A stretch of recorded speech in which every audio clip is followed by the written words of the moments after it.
head of Next Generation Consulting. We have been doing a lot of work in our community to energize our young professionals and their organization. And I think you're going to really enjoy Rebecca's message this morning. I had a lot of nice material about me looking like Brad Stevens and the Butler coach introducing Rebecca, and then Stan stole my thunder. So without further ado, I'll just go. Rebecca Ryan, take it away.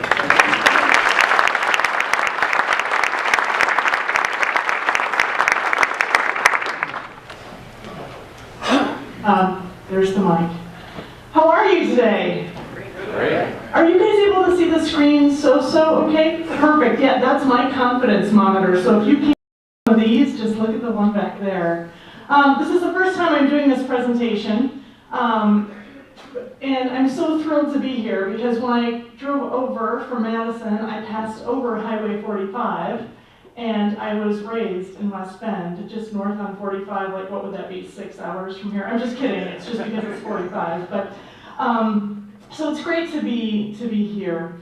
Where are my Y-Link members? Can I see a show of hands? Sweet, they didn't make y'all sit at the same table, that's cool.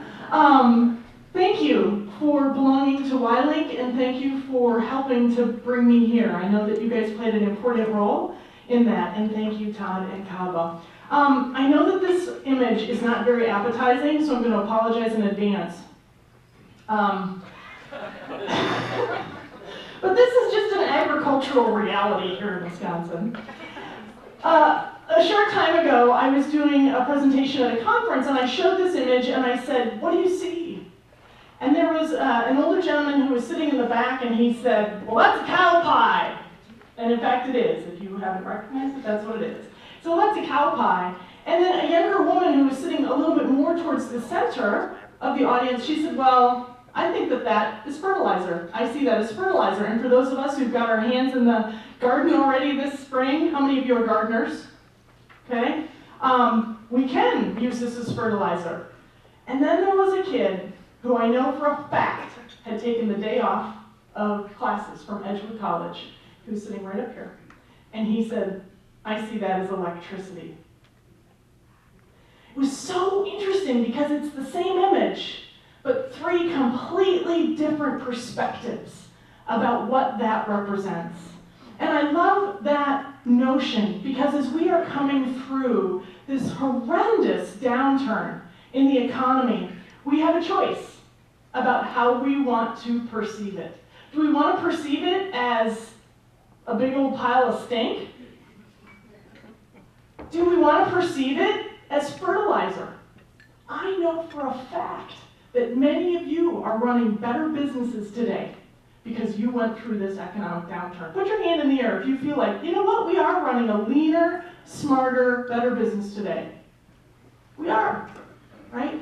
And some of you have taken this recession and haven't thought of it as the stinking pile, haven't thought of it simply as fertilizer, but you're actually using it to power the next iteration of your business. Today, I'm going to talk about cities, right? Some of the things that we're going to talk about will be applicable to your companies, but most of what I want to talk about is to help you imagine what Kenosha County, what this region must deal with in order to make it successfully to the future, and where some of the electrifying opportunities are if we're willing to think outside of ourselves. So let's get started. In order to understand my bizarre sense of humor, and I'm a little Robin Williams in that, not that I'm funny, but I do tend to bounce all over the place, so in advance if you would just forgive me for that. But a few things that aren't in my bio is that from a very early age, I was a geek, like super geek, like a member of the nerd herd. You know, I was on the, where are my band members? Anybody was in band in middle or high school? Come on, you know we rule the world. Where were the members of my AV club? Any AV club members? Sweet, a woman! Well, come on, sister. How about debate team? Math team? Sweet, you are my people. Awesome. So you know how this goes. Like you're super geeks. You know, you're super geeks, and when you're 11, that is not cool. Like you're not getting dates, right? It was so bad for me that you know, I was so living on on one side of my brain, the left side of my brain, that my mom had to dress me in Garanimals because, I mean, I was so in my head that sometimes I didn't even put on pants before I left the house. So with the Garanimals thing, at least, you know, you match the shirt with the bottom, and you have like a little outfit that you don't look like a complete, you know, like you're dressed in the dark. So as I was growing up, eventually I started to get a lot of rewards for thinking with this side of my brain. I eventually started this company, Next Generation Consulting, doing a ton of research and doing all this like quantitative data gathering. Like if you love Excel spreadsheets, like if Excel spreadsheets just make you go, oh, yes. I'm your people, right? But when you work so much in the left side of your brain or in either side of your brain, frankly, you tend to get stuck in a rut. And I was in this place where, to me, the data was the most important, and we were trying to, you know, quantify and measure everything. We were trying to quantify quality of life in communities and quantify how companies needed to think about how they could hang on to talent. And I was constantly doing the data dance, constantly doing that data dance, and then this happened. In 2006, I built a house. How I am not in a women's prison right now for killing our architect, I do not know. But it was one of the greatest experiences because suddenly I had to work with a dude who only worked in that side of his brain, right? Our architect, extremely creative, Chris Gosh. And as we were building this house in 2006, he asked a series of questions that weren't on spreadsheets. Like he didn't ask, how many square feet do you want in your bedroom? He asked questions like this. What do you want to be homesick for? I had to get out of my left brain and get into my right brain. And this is what I told him. I said, I want to be homesick for my dogs. This is the house he built for us. All of our doors are glass. You've seen them at Quick Trip and 7-Eleven. You can also see them on our house.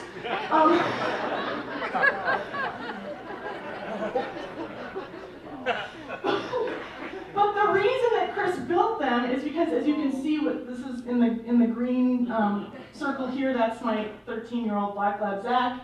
That's my 7-year-old yellow lab Joey. And the dogs can also see me from these windows when I come home because I said I wanted to be homesick for my dogs.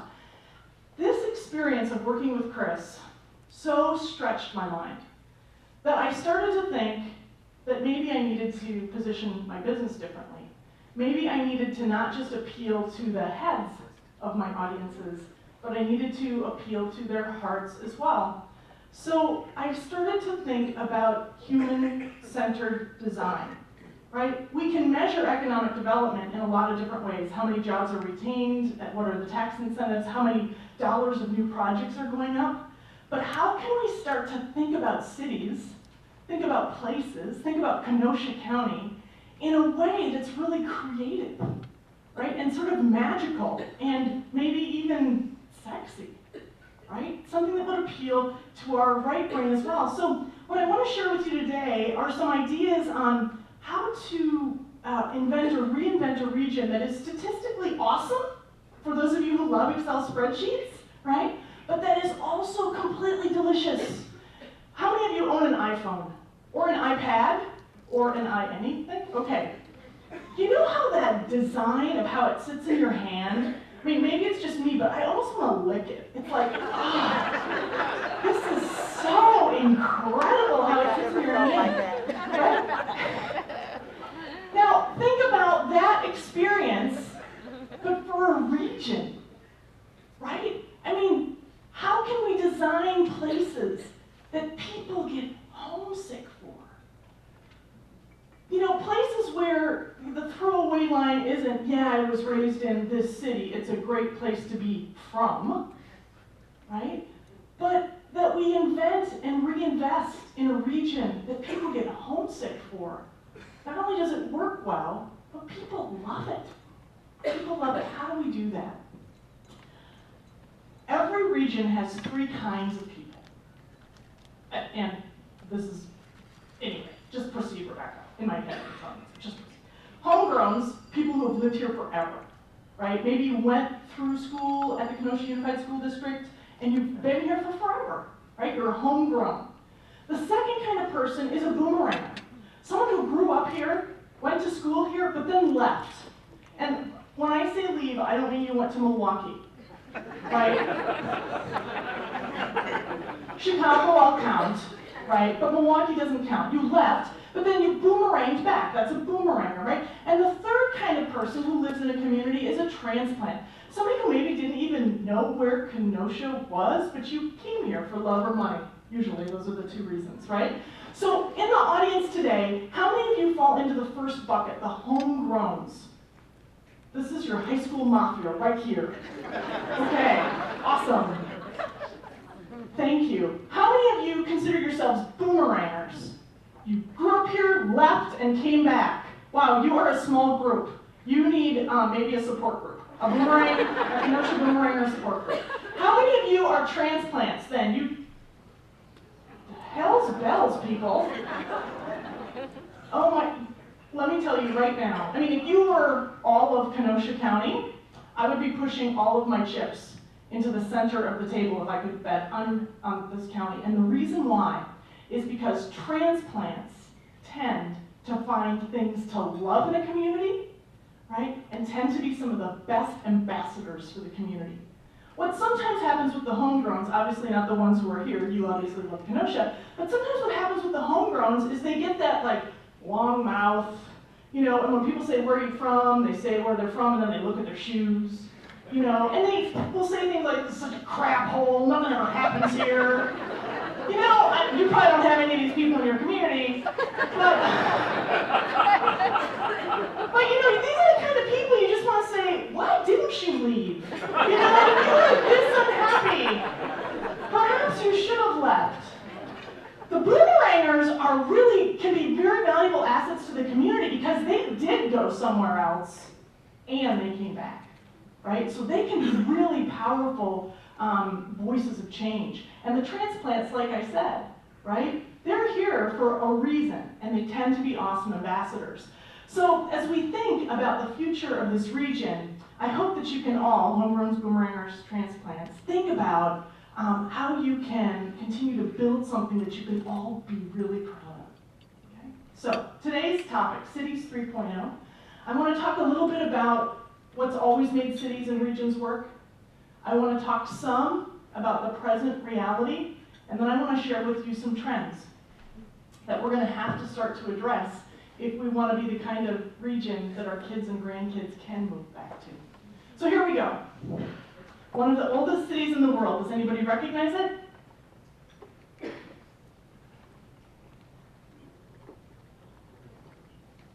Some people take pilgrimages here. Come again? Jerusalem. Yeah. On the water, you can see the water, right? What are cities for? When you really think about it, cities are a man-made or woman-made invention. What are cities for? This is the audience participation part. Come again? Trade, commerce. Trade and commerce. Yeah, I mean, really, that's why some of our oldest cities are on the water, because the way that a lot of the trade happened was on boats. I mean, it still is, although the boats are a lot bigger, right? Then cities started to grow up around railroad depots. And now, the railroad, at least in the United States, not so much, but if you can be on the highway, right, near the highway, so yeah, commerce, bringing people together. So at their heart, cities are for people. Cities are for people. This is the fundamental thing that we have to remember. Because what's happened since our very first cities is that sometimes we forget this, and then we start doing silly things. As an example, right? This is the scale of the I-94 corridor. People experience it primarily behind a windshield, going between 45 and 70 miles an hour. That's after they hit 90. Like, the log jam doesn't count. Like, once they, you know, hit their going speed, right? So we started to build for cars, because cars became the way that people moved around. But how different is that from human scale of 2 to 15 miles an hour, right? So how does this, you know, if we forget that people are at the heart of what we do, we start to make silly mistakes. We start doing things like this.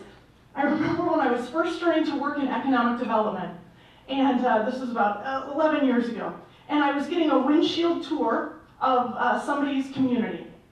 It wasn't here. And so it was the economic development director, and I was sitting in the, in the passenger seat, and he was showing me around, and then he said, "No, I want to take you to our park." And he took me to this. And I was like, "This is a park?" "Yeah, this is an industrial park." I was like, "Whoa, that's so crazy that you call this a park, because I thought this was a park." But sometimes we have to kind of take some of the language back in a way. Parks are really for people, kids, really. Kids and families to be active and to move around, right? Here's another one. We start to think of this as being the infrastructure for the economy. But when you really think about how deals get done, when you really think about how innovation happens, a lot of it has to do with this kind of infrastructure. Places where people and caffeine or alcohol and ideas can collide, right? So while we're trying to work on our transit systems, let's also make sure that with our downtown development and with the things that we do, there's a real human scale and a human dimension so that people can be out on the sidewalk having coffee together, right? So again, infrastructure for cars, this is infrastructure for innovation. In fact, one of the leading indicators in Silicon Valley, whether their economy is coming back, is how busy there's this one local diner where all the people who do deals in Silicon Valley tend to go to have business meetings. And last year, we started to see the wait lines get very long in that diner again. And that's how we knew Silicon Valley was coming back. Because more people time, more coffee, breakfast, bagels, right, at this diner. Interesting indicator for the economy coming back. The other thing we know is that we do a lot around feeding our people. Every community wants to have great restaurants, plenty of places for people to eat. What's happening now as the economy contracts is, places like Applebee's are having a much harder time, right? But you also know that more and more people are planting their own gardens. They're trying to think about how they can maximize their own space. In fact, seed sales for home gardens are up over 20% this year, right? So we know that there's this sense of, we were getting really, really big, and now we're going through sort of a sense of contraction. So when we think about our food shed in Kenosha, when we think about, the people's line of sight to how their food is made and grown, that's becoming more and more important. Some of you have heard of the slow food movement. There's now a slow money movement, right? A movement to help people invest directly in the farmers who grow their food. Do any of you have a CSA share, community supported agriculture share? Right on. This is exactly the kind of thing that is trending upward. So we have these, we have to remember to put people, the human scale, at the center of how we do development. What does this mean? Well, sometimes it means the way that we think about parks or our built spaces. I'll give you a quick example. Anybody been to Europe in the last couple of years? Did you have a favorite park in Europe or a favorite public space in Europe? Anything that sticks out in your mind? You didn't know you were going to be quizzed on your European vacation. I apologize. Germany. And was there a city that you loved? Heidelberg. You said a different one. Did you guys travel together? I could not really make that out what you said. I'm sorry. Lake Constance. Yeah, right on. So one of the things about Heidelberg, or I went to school in Freiburg, Germany, right? This notion of things that are really built on a human scale. And you might say, Germany, it's a smaller country, right? True, it's a smaller country, but on a per capita, on a density basis, pretty dense compared to our American cities. And one of the things that all of the great European cities and public places do, they're built on a human scale. So if you go to your favorite piazza, you go to your favorite park, generally, on the diagonal, they're about 150 feet. 150 yards, or 450 feet. Why is that? It's not just some magical number, right, that was picked out of the air. The Italians and the Greeks built their piazzas in this way, and It's because at 450 feet, if you and I have good vision, we can actually sort of recognize each other, right? So if Todd is at the other end of the park and I'm here, I think that's Todd. Building places at a human scale. But when things aren't built at a human scale, we tend to feel pretty disconnected from each other, right? So to be able to build at a human scale, whatever that looks like, even in your industrial parks, even if you are a company that's considering building a new wing onto a building or adding on a second location, think about human scale, right? You don't have to build a giant atrium. You can build a more human-scaled atrium, same benefits of natural sunlight, but it feels more intimate, it feels more comfortable. So, this is some of what we know that makes cities work. Cities that are built for people, and cities that are built on a human scale. That's the inherited wisdom we have. What does that mean for where we're sitting today? Kenosha County, 2011. Well, I brought along a few trends that I want you to think about. This is from the last Great Depression in the 1920s. But what we know is that we are living through a time of incredible unraveling. But I want to reassure you that it was predicted. It was predicted. In 2007, Strauss and Howe wrote a book called The Fourth Turning. In 2007, in 1997, they wrote this book, and they said, around the year 2005, there is going to be some sort of a crisis spark. Listen to what they said. They said it could be a tea party, it could be financial collapse, it could be a health pandemic. Remember swine flu? Right? I mean, they listed all the things that actually happened 9 to 10 years later. And they said this is going to start the unraveling. How did they know that the unraveling was going to happen? Well, because every 80 to 100 years our country goes through an unraveling. Why? It's because of how we stack up generationally. I want to quickly take you through this. Oh, this is the cover of the book, The Fourth Turning. And as soon as that typing gets done.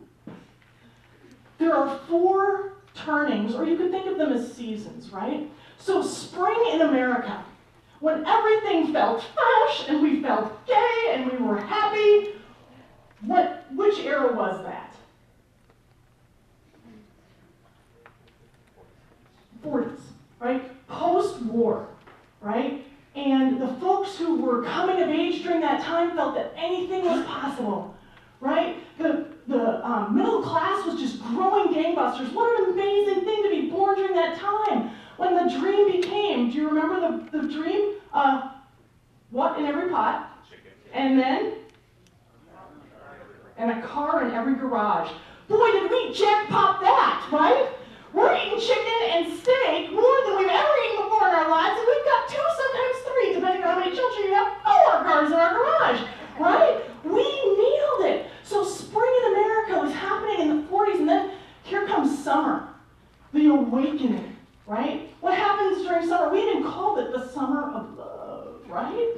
As baby boomers were coming into their adulthood, right? Everything was just exploding in all these colors, and not just because of the LSD, but in part.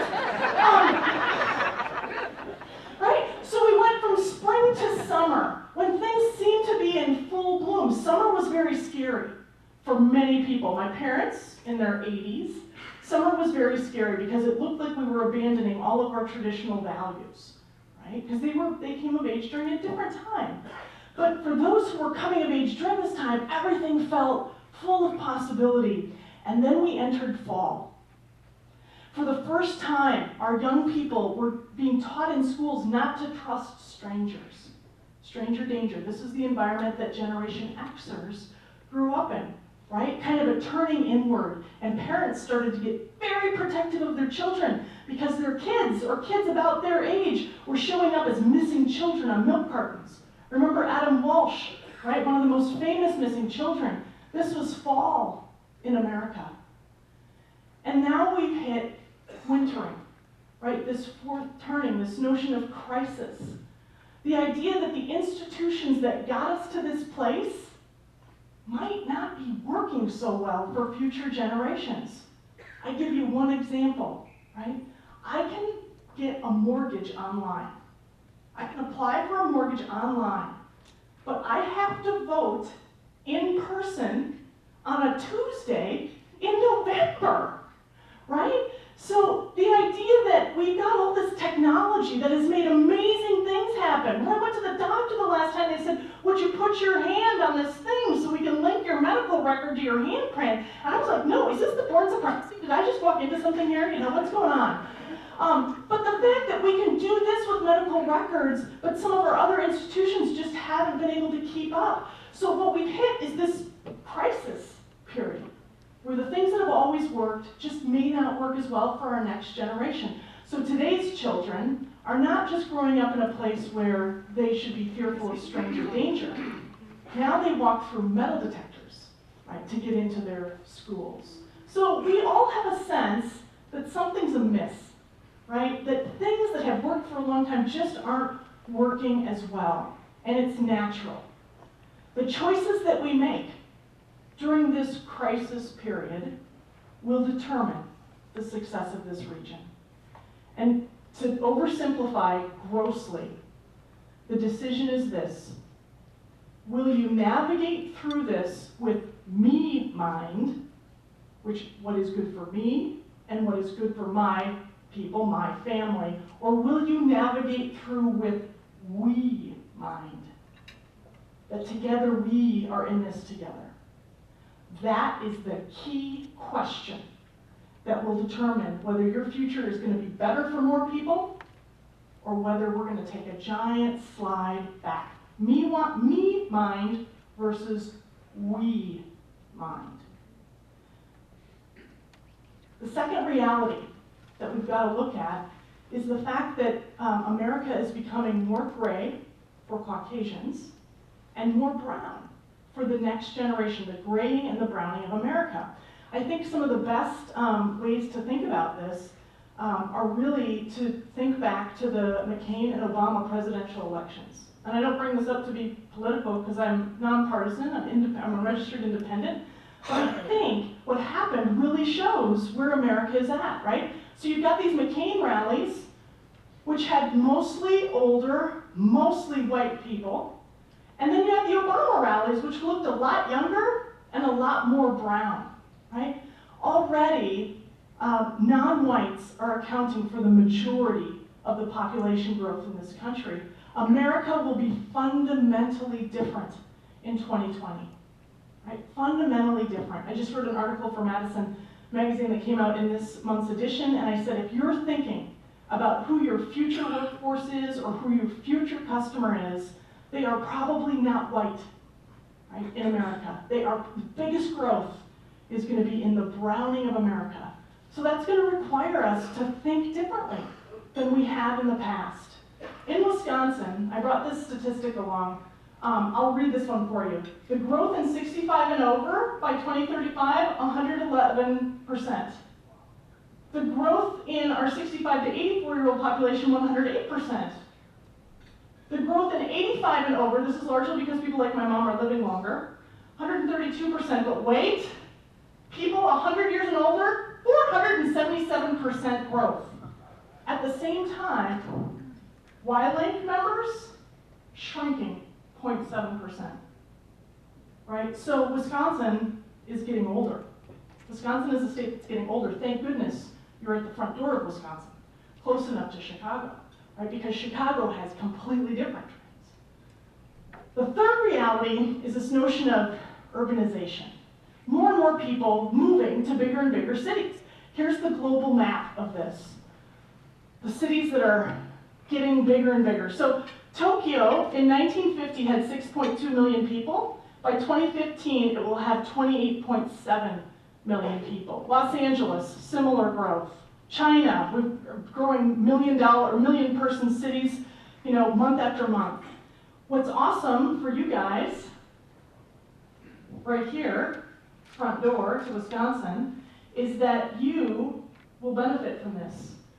Because you are an oranger color, you are expected to have much faster than normal growth, right? A lot of Wisconsin's communities are dying. If you're putting your money on this board, you want to put your money on the cities that are the darkest orange colors, because that's where the growth is happening.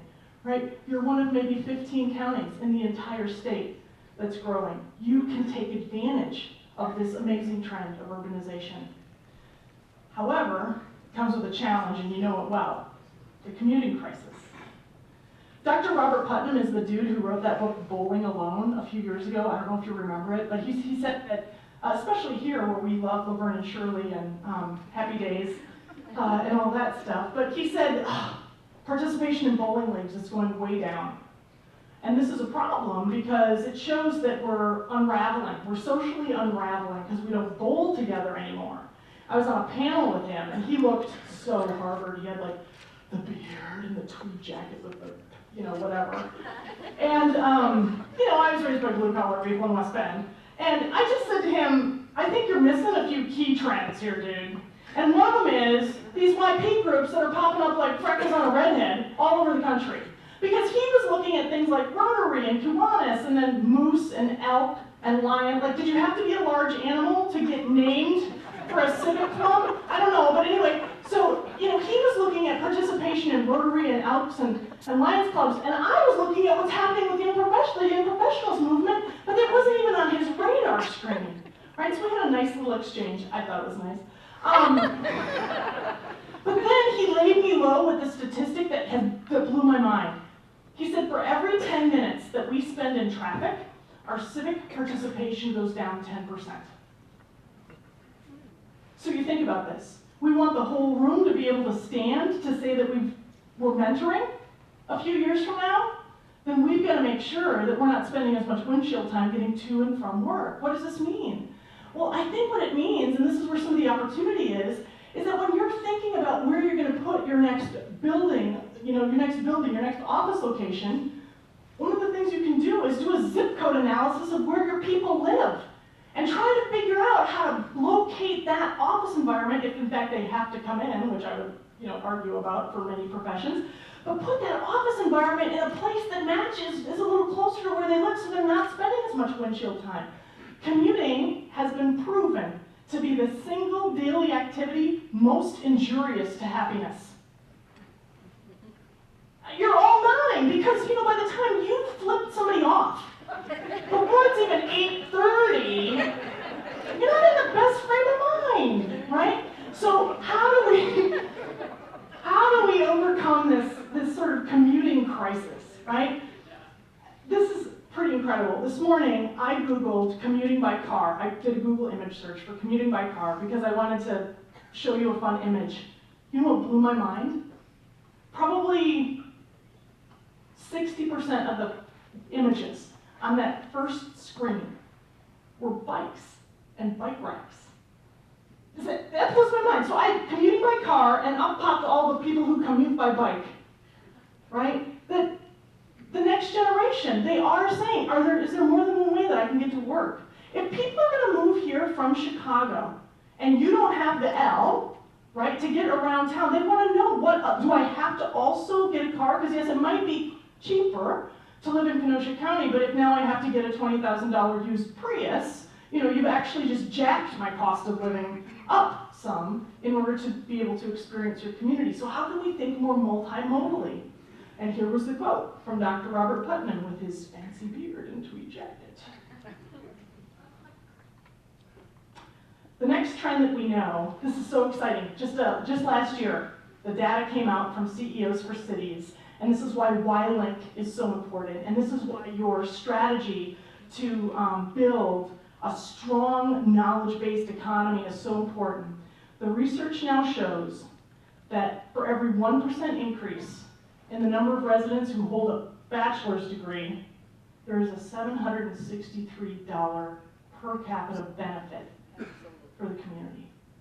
Every 1% increase, $763 per capita. So this is the stat. 58% of a city's success is measured by per capita income, and that is traceable to post-secondary degree attainment. Right? So, who are our future citizens?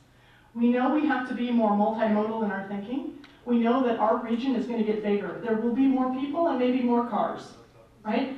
We also know that we're going to be a grayer, Caucasian, and browner, younger demographic that calls this county home. Who are these people? How do they think? I think there are 3 groups that you have to think about. The first one are folks like Deborah. Deborah, baby boomer. She's on her 5th job. Before the recession, she was thinking about retiring. Now, not so much, right? But she says, I still have at least one good career in me. So she's looking at where in the nonprofit area she can focus, where in the civic sector she can direct her corporate talents.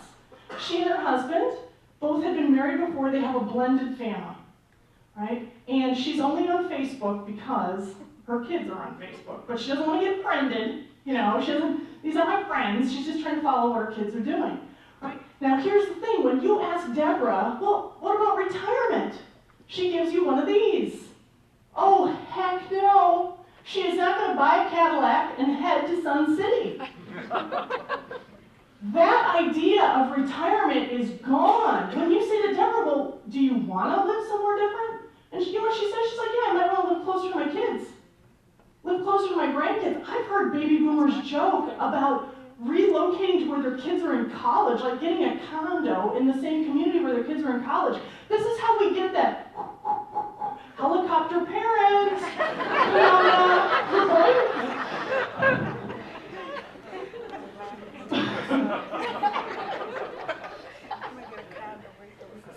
And of course, the reason that Deborah's demographic is so important is because the boomers are a huge portion of America's population. So to be able to attract next generation retirees, right, who are in the encore stages of their career, who have a ton of experience and time and a heart for service, we have to find a way to help them continue to sit at the decision-making table as elders, as wise elders to the process. They don't want to do all the heavy lifting. They've had their shifts, right? But they still have an important role to play in our communities.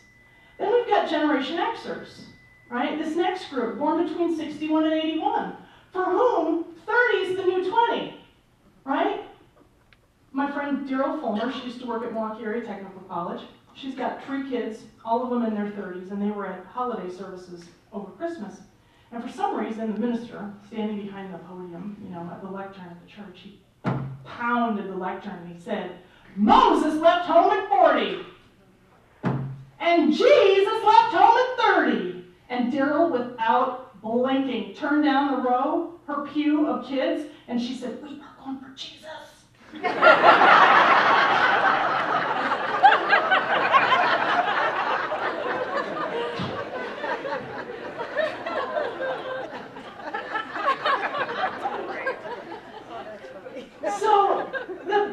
Our generation of Gen Xers has grown up and they've pushed everything back in adulthood. They're getting married later, right? 28 is the average age of a first marriage for a man, 26 for women. They've pushed other parts of adulthood back, having their kids back. They have dogs first, and then they have kids. This is why dog parks are important to your communities. It's like the sign that says, young adults who are married and waiting to have children, you are welcome here, right?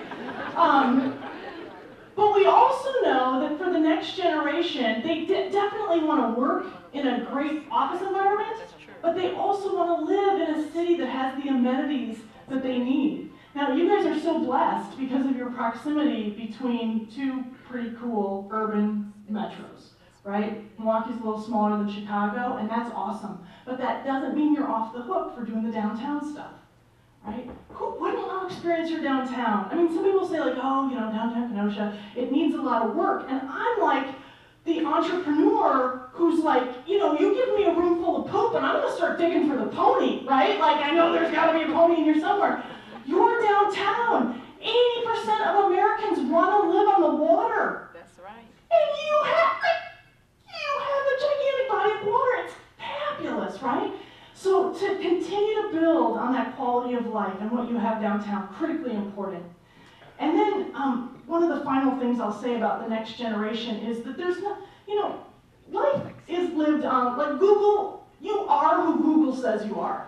Right? Have you ever ego-Googled yourself? You type your name into the Google browser just to see what it says? Evidently there's a porn star named Rebecca Ryan. That's what I like.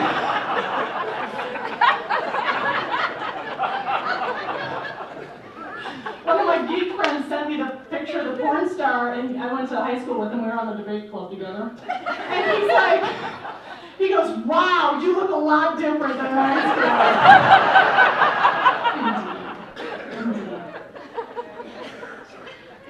But for the next generation, there's a seamlessness about online life and real-time life, right? So to tweet with you in real time is akin to them having a conversation with you, right? Facebook, you might not see each other for a long time, but I know that you just had a child, or you know that I just got back from Rome because we've been Facebooking each other, right? So how we integrate real time and online is going to be one of the great challenges for how we think about the future.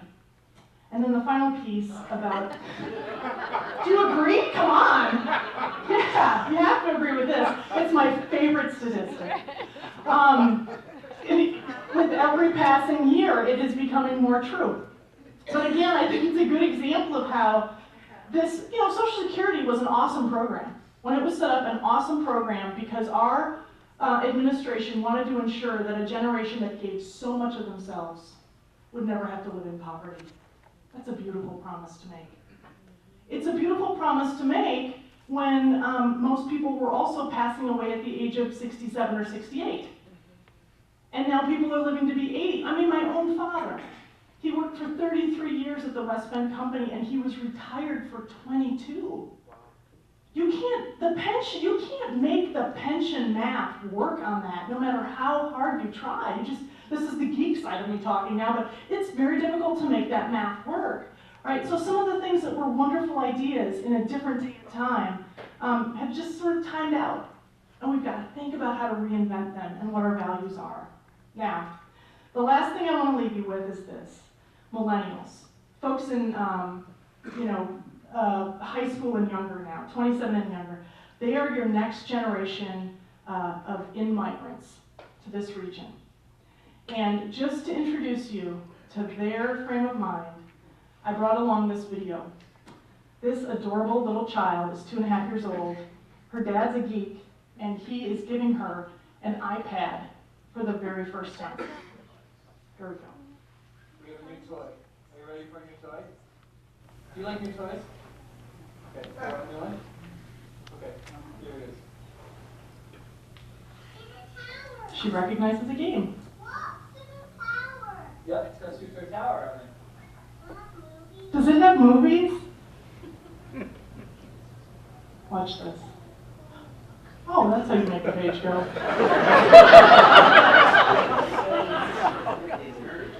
Does reverse work? What? Oh, what?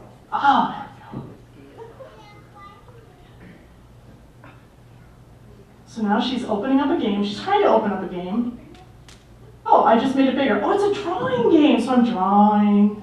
Clear!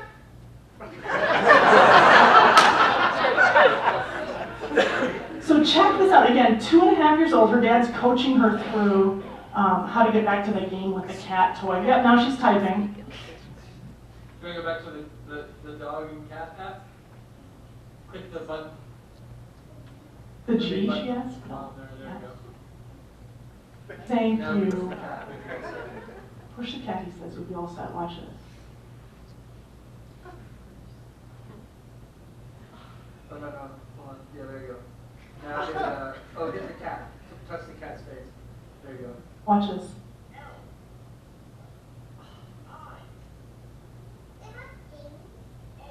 Yep.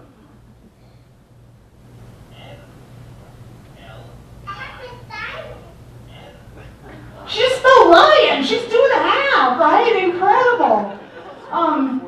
So the final word, I guess I want to leave with you, is if you believe that our next generation is going to grow up and be more like our grandparents, right? They'll start to attend city council meetings and county council meetings. They're not, man. They are asking, is there an app for that? Right? So what I'm asking you to embark on is we mind. And not just we, those of us here, but those who are yet unborn. We are not building for ourselves. We are trying to find solutions for generations who will have to inherit them. So to the extent that you engage Y-Link in these discussions, and you try to bring beginner's mind, that lack of fear, that willingness to try to these endeavors, right? That is the extent to which you will prevail coming out of this crisis.